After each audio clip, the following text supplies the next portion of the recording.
Hey, what is up, theorists? It's Raymond from Cartoon Theory, and today I'm going to be explaining how Numbuh from the show Codename Kids Next Door has or has had cancer throughout the whole show. This theory has since been split into two theories.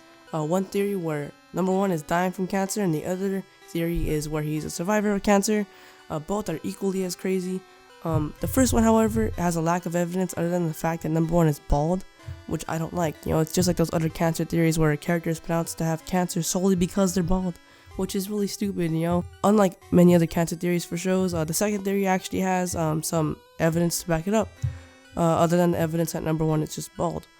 The first theory, however, as I said before, has no evidence, other than the fact that he's bald.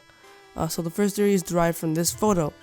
Pretty much this photo is supposed to mean that Numbuh is dying from cancer, and that the events that take place throughout the show are actually just him and his friends' imaginations as they draw their events and, pretend to be the K&D through these pictures to comfort Numbuh in his dying moments, because just being good friends, they don't want their friend to die alone, be sad, so just comfort them, drawing pictures of them, saying like, oh my god, wouldn't it be cool if we were the K&D and stuff like this, so this one, while it's intriguing, does not have much evidence to back it up other than the fact that he's bald.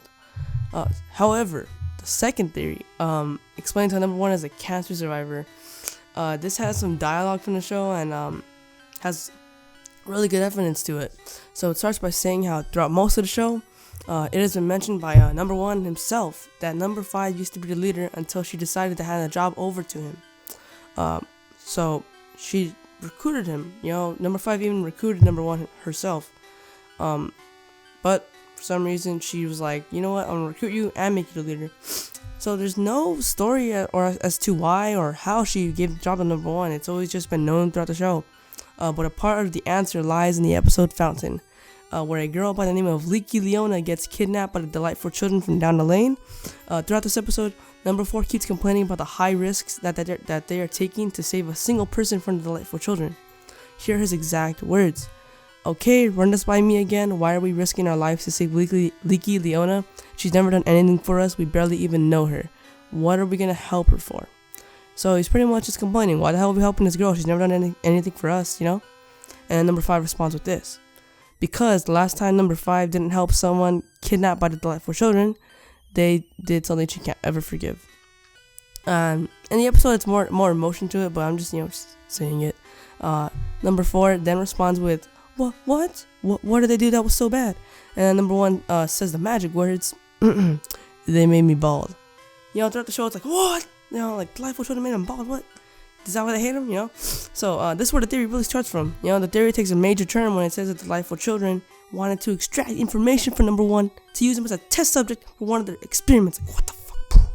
So, apparently, the delightful children, according to the theory, obviously, they used him as a test subject or wanted to extract information from him about whatever, probably about the K&D or something.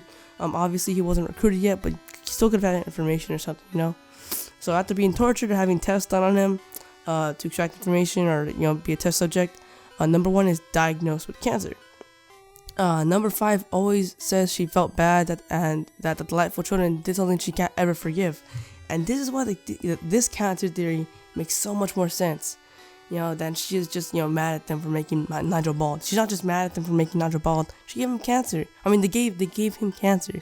That's really, really horrible. It makes more sense for why she's so, attached to Number 1. It's not just he's bald. Okay, like he's bald, big whoop. I've seen some kids that are bald, but like they gave him cancer. That's horrible. So, Number 5, she had a chance to save Nigel, but never did. Now she feels bad for eternity, and she feels that the reason he extracted cancer is her, and now he's a cancer survivor. Number 5, feeling guilty, decides to take her team to comfort Nigel, when he's on the bed, like his deathbed.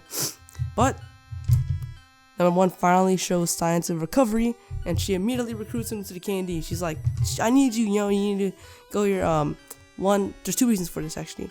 One, because he survived and escaped the delightful children's grasp, and 2, because she feels guilty for not being able to save him.